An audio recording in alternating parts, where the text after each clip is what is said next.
Bonsoir à vous tous qui regardez mes vidéos et qui écoutez mes messages. Je vous salue au nom de notre Sauveur et Seigneur Jésus-Christ et au nom de notre Père éternel. Car si nous recevons aujourd'hui la vie éternelle, c'est pas pour le travail qu'ils ont fait. Le Père éternel, le Verbe et Jésus. Pour ça, ce soir, je vous dis, vous qui regardez mes vidéos et écoutez mes messages, je vous salue au nom de notre Sauveur, Jésus-Christ, et de notre Père éternel. Le message que je veux vous porter ce soir, c'est un message de révélation. C'est toujours les mêmes propos que Dieu a pour nous, et ça n'a jamais changé depuis 6000 ans. Pour cela, ce soir, pour moi, c'est un privilège que le Seigneur me donne de pouvoir vous apporter un nouveau message, un message de révélation et un message de la grâce. Aujourd'hui, je vais vous parler qu'au commencement, que Dieu créa les cieux et la terre, c'est une perfection, c'est une création parfaite. Je l'ai déjà dit dans mes vidéos précédentes.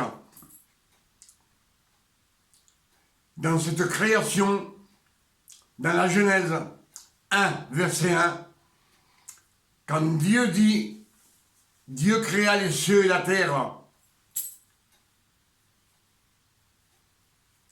Dieu dit que la terre était informe et vide et que l'Esprit de Dieu se mouvait au-dessus des eaux. On sait que les eaux, c'est le Verbe. L'Esprit, c'est toujours Dieu. Et Dieu le Père. Le Père, le Verbe et le Saint-Esprit. Et Dieu créa les cieux et la terre, perfection, telle qu'elle est aujourd'hui. Et quand ça commence, il dit comme ça, dit le premier jour, le deuxième jour, le troisième jour, le quatrième jour, le cinquième jour, le sixième jour, tout est parfait. Pour le regard de Dieu, ce que lui a créé, ce qu'il a fait, tout est bon. C'est ce qu'il dit dans les Écritures. Et le sixième jour, il créa l'homme et la femme. Mais là, dans cette création, que ce fut la première création, c'est une création parfaite. Là, vous verrez que c'est toute la terre que Dieu a créée, avec tous les arbres, toute espèce d'arbres, avec toutes ces semences, tous les arbres fruités, avec toutes ces semences. Il créa les poissons de la mer, les monstres de la mer. Il créa tous les animaux de la terre et tous les oiseaux du ciel. C'est-à-dire qu'à cette époque, il créa les volatiles, il créa les monstres de la terre, les dinosaures et les ptérodactyles qui volaient dans le ciel. Et Dieu vit que tout était parfait. Et là, il n'y a aucun ordre. On ne voit pas aucune ordonnance, simplement multipliez-vous, tant aux poissons, tant aux oiseaux du ciel et tant aux animaux de la terre. Il créa tous les animaux. Et le septième jour, Dieu le bénit, le septième jour, et il se reposa. Et il le sanctifia. Comme je vous ai dit, c'est la première fois qu'on entend la parole sanctification, de la sainteté.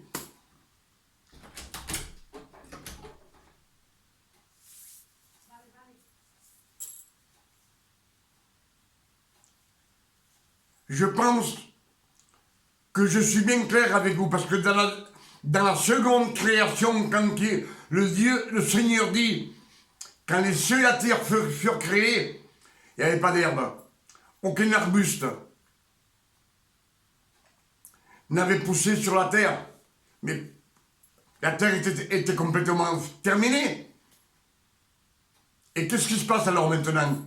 Il n'y a plus rien. Il n'y avait pas d'homme pour cultiver la terre. Il fit l'homme de la poussière de la terre. Il souffla dans ses narines et il devient un être vivant. Dans la seconde création, tout n'est pas parfait. Mais ce sont des propos. C'est les desseins de notre Père éternel pour pouvoir nous reprendre, nous, sa création. On sait bien que dans la première création, Lucifer a péché et est devenu Satan. Il a pris la domination du monde.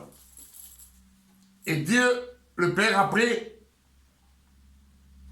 il fait l'homme, il fait un jardin avec des arbres fruitiers, un jardin, c'est-à-dire un espace. Il prit l'homme, il le mit dedans. Après, il fit les 4 rivières qui entourent le jardin d'Éden. Et il prit l'homme, il le plaça dans le jardin.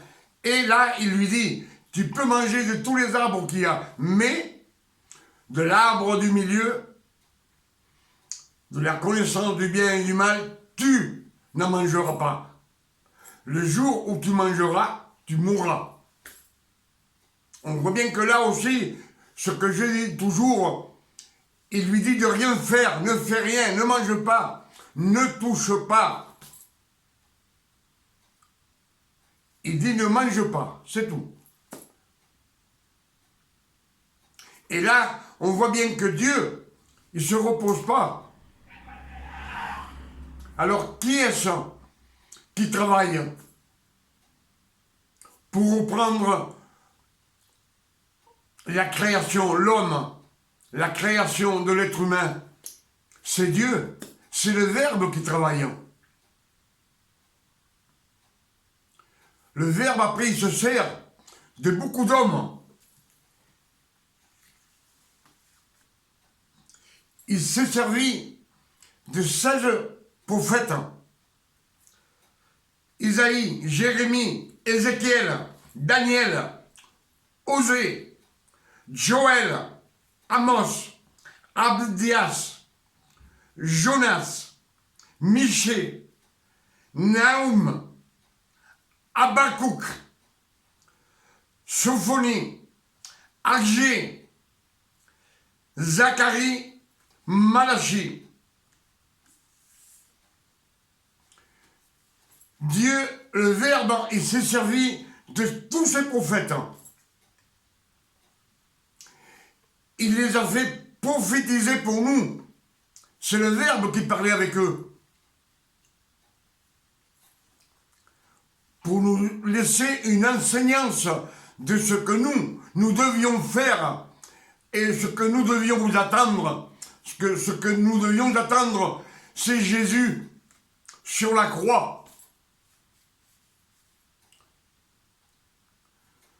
Tout a été fait pour vaincre Satan, pour vaincre la mort, parce qu'on était destiné à la mort. Notre âme était destinée à la mort, avec Satan pour l'éternité. Et Dieu a horreur de la mort. Mais celui qui a travaillé pour nous, c'est le Verbe. C'est toujours le Verbe qui dit aux hommes, il choisit les hommes, il leur dit fais ci, fais ça, fais l'autre. De faire pour que nous, à la fin des temps qu'on est maintenant, on puisse comprendre ce que Dieu voulait. Et Dieu, ce que Dieu voulait, le Père éternel, c'est nous rapprocher de lui. nous racheter de la mort. Le Verbe a donné la loi à Moïse. C'est le Père éternel. La voix, c'est le Verbe qui a donné la loi à Moïse, sachant qu'il ne pouvait pas accomplir cette loi. Mais c'est pour nous faire comprendre à l'homme que nous avions besoin de sang de Jésus.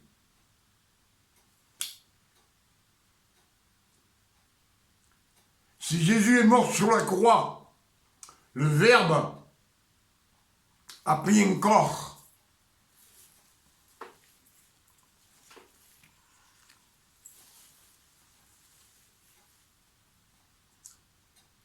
Jean 1, verset 14. Et la parole était faite chair. Et la parole a été faite chair. Et elle a habité parmi nous. C'est la parole qui était dans Jésus.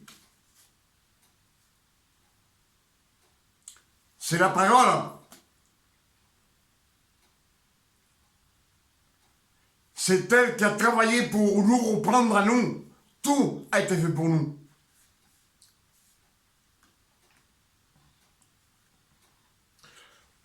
Proverbe 8, verset 31. Avant le premier atome, j'étais là. Avant que les collines existent, j'étais là. C'est la parole. Jouant sur le globe de la terre et trouvant mon bonheur parmi les fils de la terre, par les fils des hommes. Trouvant mon bonheur parmi les fils des hommes.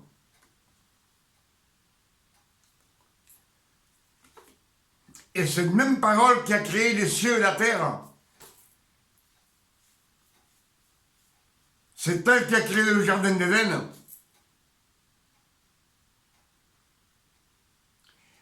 Et quand Christ, le moment est venu, il a envoyé son fils. Mais son fils, il était déjà né. Il était déjà né. Mais on n'en parle pas d'Emmanuel. Après, l'homme lui a donné un nom, Jésus.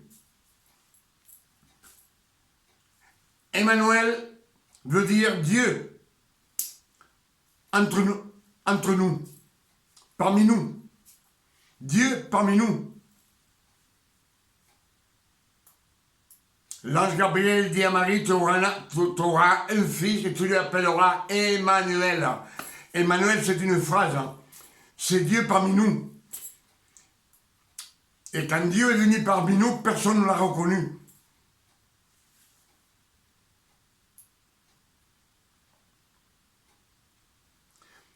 Toutes les prophéties, tous les prophètes qui ont prophétisé, c'est le Verbe qui leur a dit. Tant Isaïe que Joël, qu'Ézéchiel, Jonas, Michée, Naoum, Zacharie, tout ce qu'ils ont prophétisé, c'est le Verbe qui leur dit. Pour que nous, on sache ce qu'on doit faire et qu'on attende la naissance de Jésus, la venue de Dieu sur la terre. Et quand Christ est monté sur la croix, et lui, il a inspiré, il a dit, « Père, entre tes mains, je recommande mon esprit. Le travail est fini. Il demande du repos. Le Verbe demande du repos.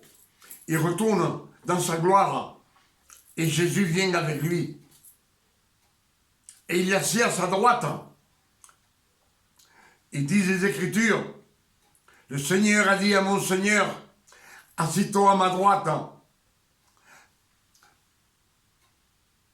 en attendant que je mette tous tes ennemis sous tes pieds. Que je mette, c'est encore Dieu. C'est le Verbe qui parle. C'est Dieu le Père qui a travaillé pour nous. Ce que je suis en train de vous dire, de vous parler, je pense que c'est clair et net, comme on dit.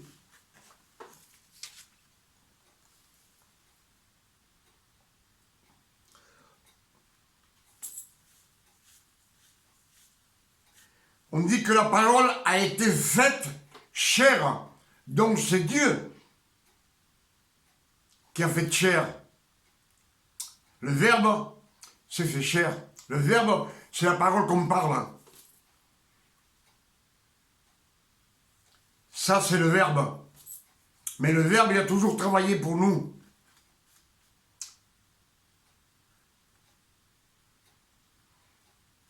Et comme Dieu a travaillé pendant 6000 ans pour nous, puis il est encore en train de travailler jusqu'à la fin des temps. Le Seigneur, notre Père éternel, a toujours travaillé. Et vous verrez que dans toute la Bible apparaît le numéro 3.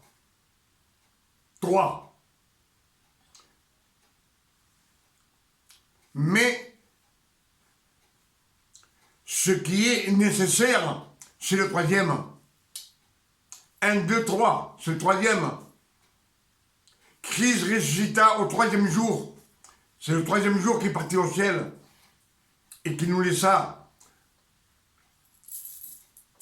l'Esprit Saint. 3 tentations dans le désert, pas le diable, pas Satan. 3 tentations.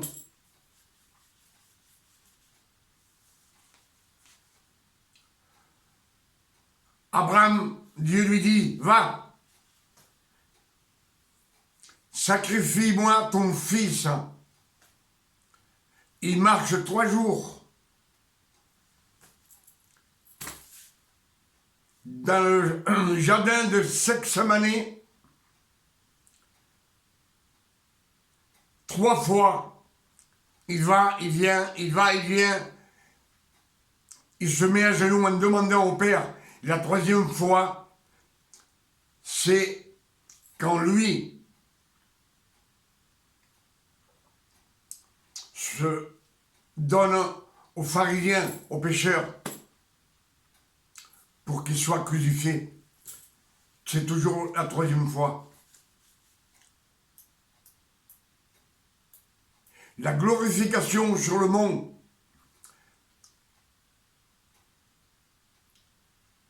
Moïse, Élie et Jésus. C'est toujours le Verbe qui travaille. C'est Dieu. Et beaucoup plus de 3. Beaucoup plus. Beaucoup plus de fois. C'est noté dans la Bible. Ça nous dit que c'est le numéro où Dieu a travaillé pour nous. Le chiffre 3, ça a une signification comme le chiffre 7. Le chiffre 7, il est partout dans la Bible, du commencement jusqu'à la fin de l'Apocalypse.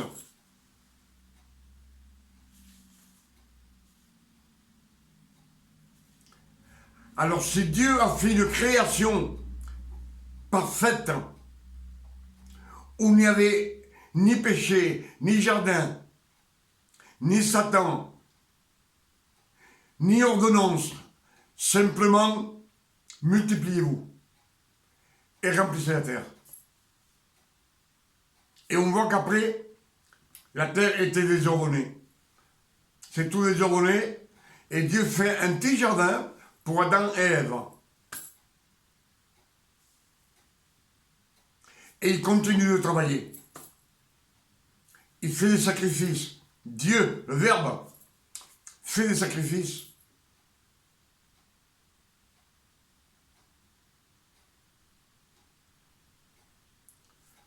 C'est lui qui dit à Noé, fais l'arche pour sauver le monde, parce que je vais détruire le monde. L'arche à 3 étages, toujours 3. 3 fils de Noé, 3 belles filles de Noé. Toujours par 3. C'est Dieu, c'est le travail de Dieu, c'est lui qui leur donne. La chambre haute, 3, le temple, 3 étages. Et toujours dans le haut, c'est où il se passe les sanctifications.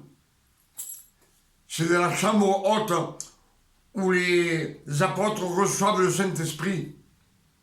40 jours après la mort, la résurrection du Christ. Et notez aussi que le chiffre 4, il est noté partout. 40 ans, 40 jours.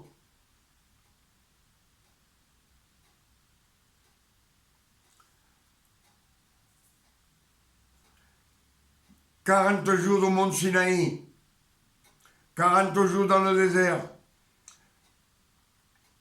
Ce numéro 4,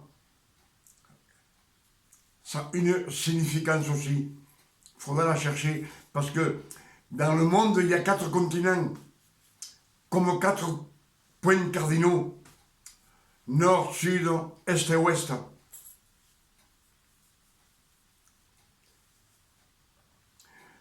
Mais Moïse, sorti d'Égypte, il avait 80 ans. Il resta 40 ans dans le désert aussi. 40 ans. Perdu dans le désert.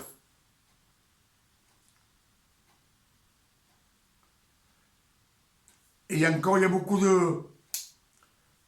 que je m'en souviens plus, je n'ai pas ça dans la tête. Il faudra que je le cherche.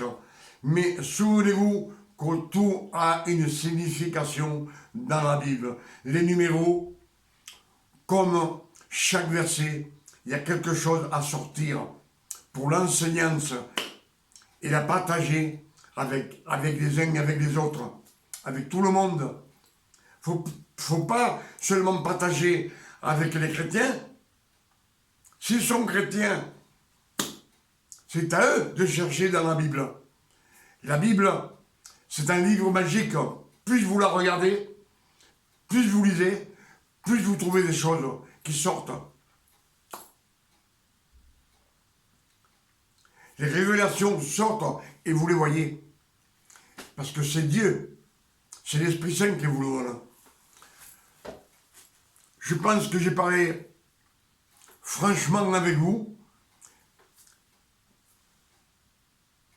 J'ai partagé avec vous ce que j'arrive à chercher moi-même en insistant sur les Écritures jusqu'à ce que la révélation vienne.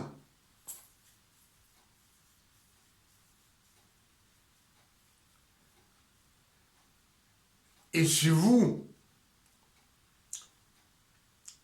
insistez sur les Écritures, vous verrez que Dieu va vous donner beaucoup de révélations.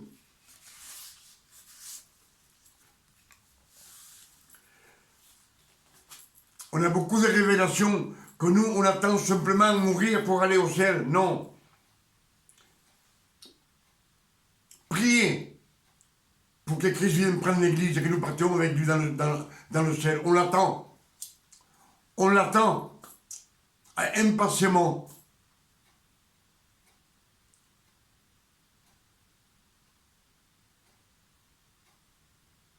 Des fois, on dit, bon, il vaudrait mieux mourir. Il vaut mieux attendre qu'ils viennent nous chercher. Mais qu'ils viennent chercher l'église, qu'on puisse partir, on puisse se voir, nous, voler dans les airs à sa rencontre. C'est ce que nous souhaitons.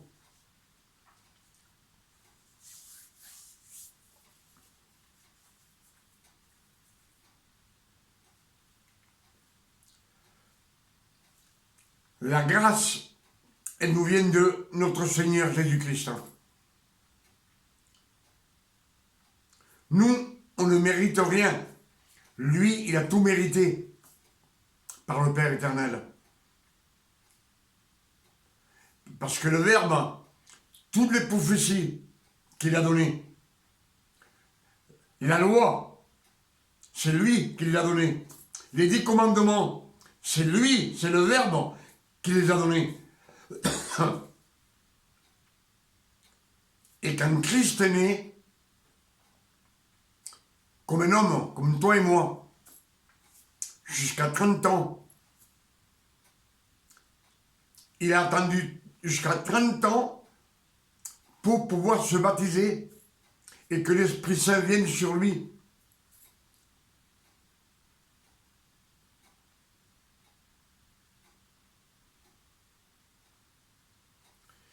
Et après, mourir à 33 ans, 3-3, 33 ans, 3-3,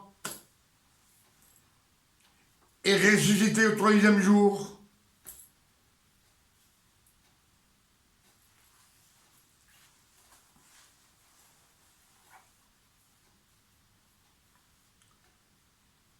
Pour cela, je vous dis ce soir que regardez bien que tout ce que le Verbe a fait, c'est pour nous. Si le Verbe s'est fait chair, c'était pour nous. Afin que la chair et le sang, nous, en tant qu'hommes, nos capacités sont minimes, mais comme le Verbe s'est fait chair, il est resté un homme de chair et de sang, il a tout accompli. Pour ça qu'il nous a rachetés, il a racheté la mort. À tout le monde. À tout le monde. Simplement, il faut que tu viennes à lui. Même les incrédules, s'ils changent, ils font volte-face vers Christ, ils sont sauvés. C'est pour ça qu'il est mort sur la croix, il a ressuscité, il nous a fait renaître de nouveau pour que nous puissions avoir la vie éternelle avec notre Père éternel. C'est clair comme l'eau de roche. Autrement, pour quelle raison Dieu aurait travaillé dans 6000 ans pour nous laisser partir à l'enfer avec Satan? Eh bien non. Il a vaincu Satan, il a vaincu la mort, il a vaincu les malédictions, tous nos péchés, toutes nos iniquités. Il nous a lavés de tous nos péchés. Les péchés, ils sont effacés, passé, présent et futur.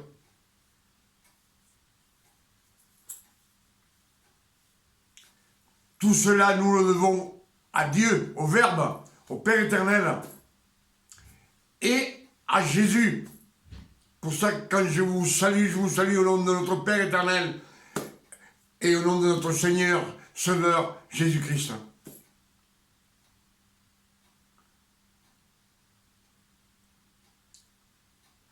Tout a été fait pour nous, pour la création de Dieu. La première création, Satan s'est emparé. Il s'est emparé de l'homme, des bêtes.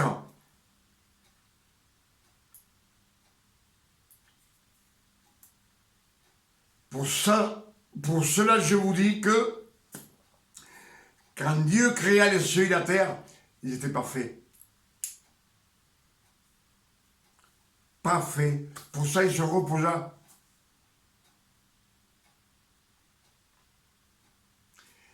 Il savait peut-être que l'homme allait pécher.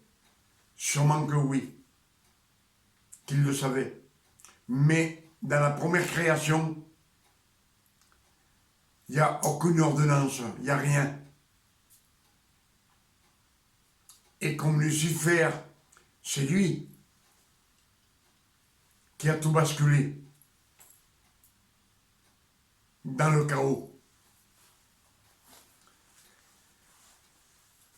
Dans la première création, nous n'avions pas le droit de manger de la viande, ni du poisson. Il le dit dans les Écritures, je vous donne tous les fruits et tous les herbes avec la semence. Tous les arbres avec leur semence. Ça sera votre nourriture. Et aux oiseaux du ciel, il leur donna toute l'herbe.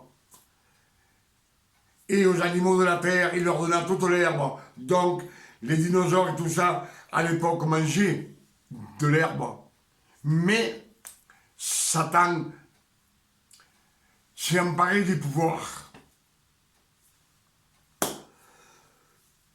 Pour ça, tout ce que Dieu a fait dans la seconde création, ça a été avec un propos pour nous. Tout a été fait pour nous. Et pour vaincre Satan. Satan montait au ciel quand il voulait. Jusqu'à Jésus. Jusqu'à Jésus, après c'est fini. Il est sur la terre.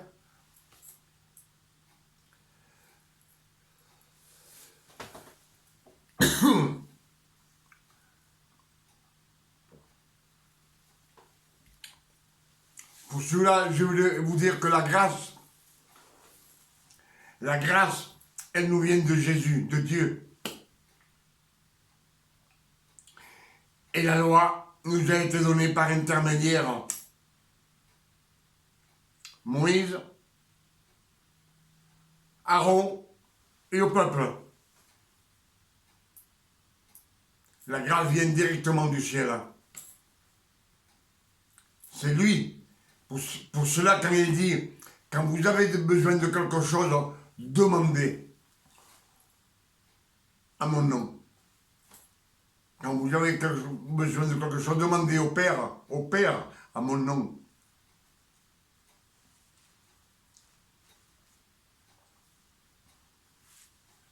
Le Saint-Esprit est un consolateur. Le Verbe et Dieu et Christ sont au ciel. Il te le dit. Dieu dit, assieds-toi à ma droite, jusqu'à ce que je mette tes ennemis sur les pieds. C'est lui qui parle, c'est Dieu. Et qu'est-ce qu'il fait Jésus? Il est là, assis. Jusqu'à ce que, et après, une fois qu'ils seront tous sous ses pieds, Dieu reprendra son pouvoir de créateur, du Père éternel, le Tout-Puissant, le Père, le Verbe et l'Esprit Saint. Jésus nous sert de propitiatoire au ciel.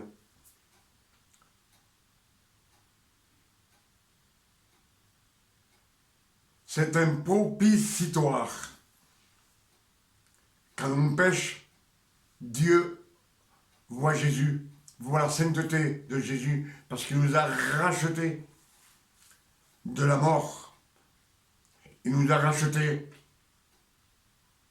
de toute malédiction qui venait du jardin d'Éden.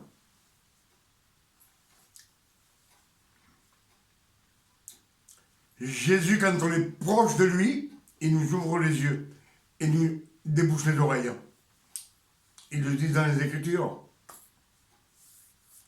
Personne ne connaît le Fils si ce n'est le Père, et personne ne connaît le Père si ce n'est le Fils. Mais le Fils le donne sa révélation à qui il veut. À ses saints et à ses apôtres. C'est bien clair. Quand on est proche de Jésus, il nous ouvre les yeux et les oreilles. C'est lui.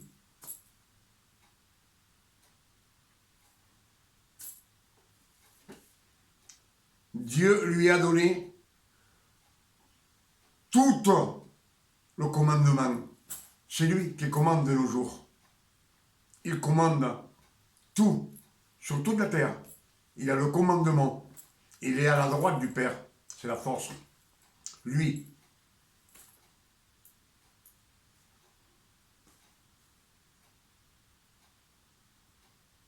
Mais quand tu t'approches de lui, sous ses pieds, il se coupe de toi. Et Dieu, il travaille encore. Il va dans le monde. Les 7 esprits de Dieu travaillent dans le monde pour ramener du monde sous les pieds de Jésus. Pour qu'ils ne connaissent pas la mort éternelle. Qu'ils puissent venir vivre à la grâce de notre Seigneur, Père éternel, pour l'éternité, en haut. Je pense que je vous ai dit beaucoup de choses ce soir. J'ai peut-être trop parlé. Je ne sais même pas l'heure qu'il est. 9h30. Il n'est pas beaucoup tard.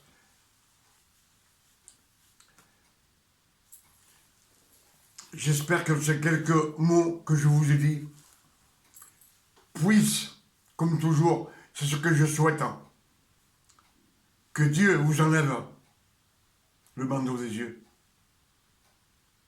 Que Dieu vous enlève les bouchons des oreilles. Que vous puissiez entendre et comprendre avec le cœur ce que Dieu, le Père éternel, veut pour nous. 6000 ans de travail, vous vous rendez compte, pour te récupérer, toi qui écoutes. Et encore on dit, oui, mais moi il faut que je fasse ça. Et Dieu te dit, ne fais rien, ne fais rien. Viens à moi. Moi.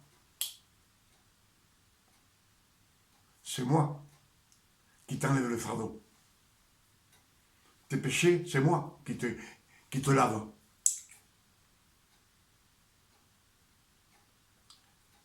Moi, quand je te laverai, tu seras propre.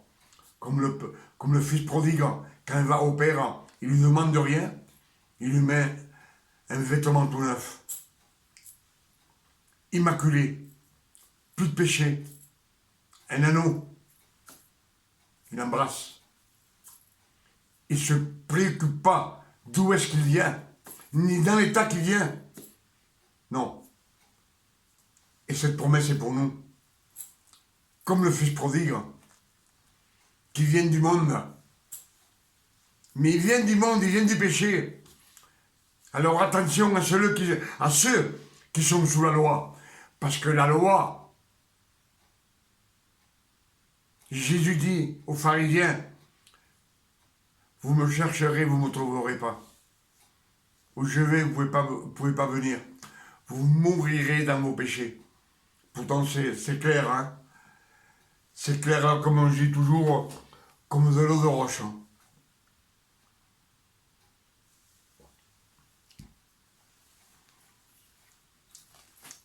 Jésus est à la porte. Et si vous voulez partir avec lui, quand il va venir, approchez-vous de lui. Approchez-vous de lui et écoutez ce que je dis. Et lisez les Écritures.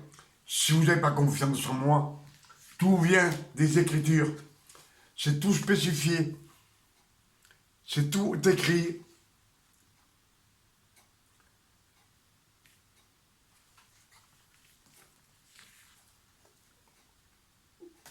Comme dit Ephésiens 4, verset 5, un seul Dieu, un seul Seigneur, une seule foi, un seul baptême.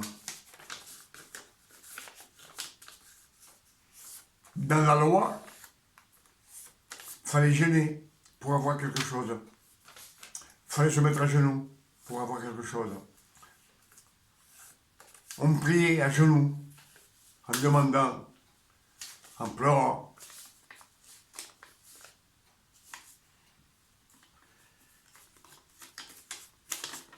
Et je vous ai déjà dit que si vous avez quelqu'un dans la famille qui a des centaines de millions, et il vous faut pleurer 3 jours pour qu'il vous donne 10 centimes, il n'est pas trop correct, votre oncle ou votre papa. Il n'est pas trop correct. S'il a 100 millions, il vous demande 2 euros, il vous faut gêner 15 jours. Tout ce qu'il a, c'est pour nous sur la terre. C'est pas pour les dans les cieux. C'est pour nous, ici, sur la terre. Le Saint-Esprit, on en a besoin sur la terre. Manger, on a besoin sur la terre. Nous habiller, on a besoin sur la terre. Pas là-haut. Là-haut, on sera dans l'allégresse. Sans aucune nécessité.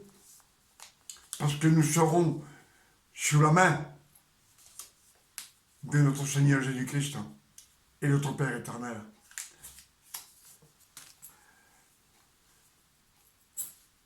Sur ce, je vous dis que Dieu vous donne une nuit de repos, de tranquillité, de santé et d'amour, comme toujours. Et moi, je vous dis une bonne nuit. Et à demain, si Dieu le veut. Que Dieu vous garde et vous bénisse. À la prochaine.